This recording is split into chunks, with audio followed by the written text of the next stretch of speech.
ஏசாயா தீர்க்கதரிசியின் புஸ்தகம் 45வது அதிகாரம் 4வது வசனம். ஒளிப்பிடத்தில் இருக்கிற புதையல்களை உனக்கு தருவேன். இந்த ஒளிப்பிடம் என்று சொல்லும் பொழுது மறைந்திருக்கும்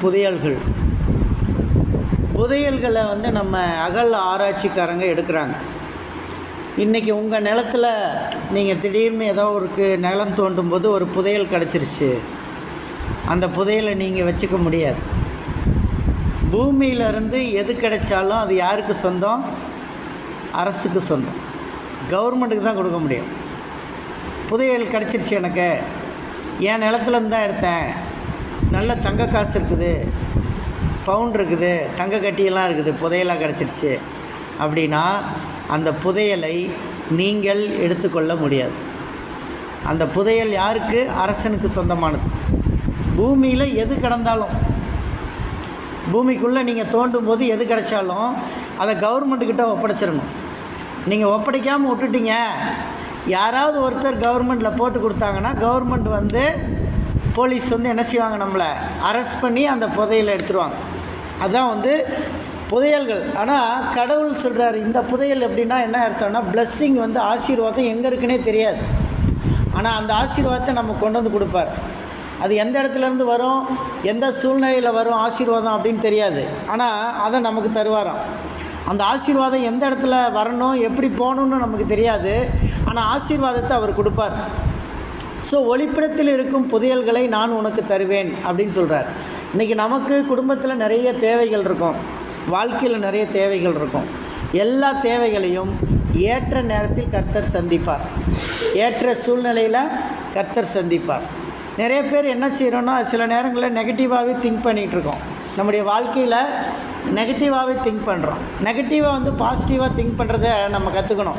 உலகத்தில் இருக்க மகான்கள் எல்லாருமே நெகட்டிவாக பாசிட்டிவாக திங்க் பண்ணுறதுனால தான் உலகத்தில் ஒரு தலை சிறந்த தலைவர்களாக வந்திருக்காங்க. மேரி கியூரி அம்மையார் ரேடியோத்தை கண்டுபிடிச்சாங்க. உலகத்திலே முதல்ல ரேடியோத்தை கண்டுபிடிச்சவங்க மேரி கியூரி அம்மையார். அவங்க போலந்து நாட்டில் 1864 பிறந்தாங்க.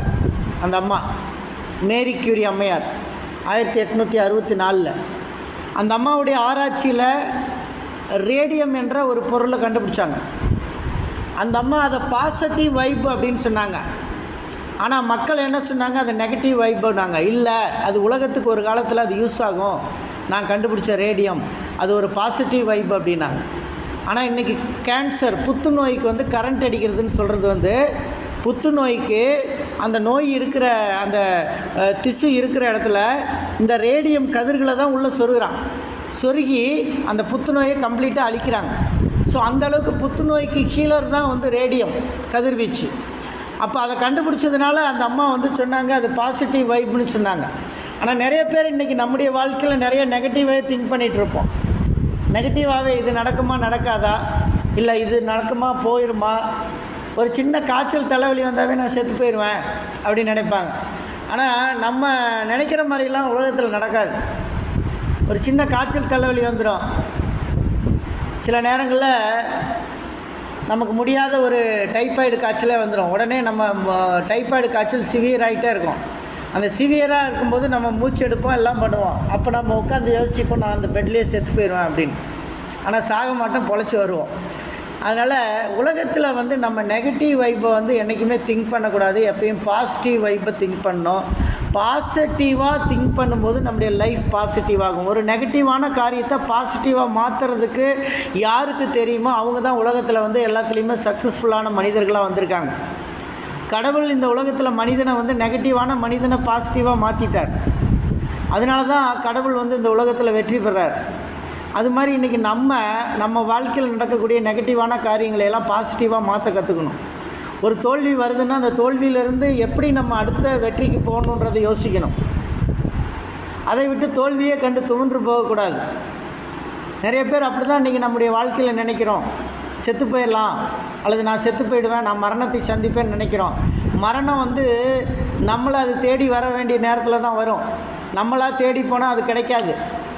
அப்படியே கிடச்சிட்டு அது நம்ம பண்ணணுன்னா அதுக்கு பேர் தற்கொலைன்னு போயிடும்.